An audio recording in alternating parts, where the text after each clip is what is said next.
আসসালামু আলাইকুম। নতুন দলের আত্মপ্রকাশ। নাম জনতা পার্টি বাংলাদেশ।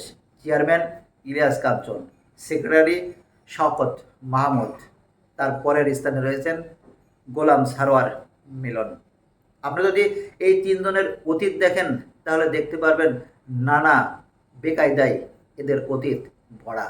প্রথমে চলি শওকত মাহমুদ, যিনি বিএনপির চেয়ারপারসন বেগম খালেদা জিয়ার উপদেষ্টা ছিলেন। তারপর কেন্দ্রীয় কমিটির একজন ভাইস চেয়ারম্যান ছিলেন। এরপর শৃঙ্খলা ভঙ্গের দায়ে তাকে স্থায়ী বহিষ্কৃত করা হয়।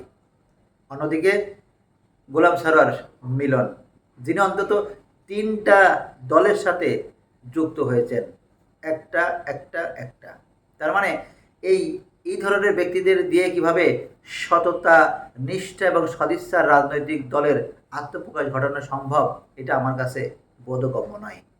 আপনাদের কাছে যদি কোনো কিছু চিন্তা হয় আবার কমেন্ট বক্সে লিখে যাবেন। সবাই ভালো থাকবেন। আসসালাম।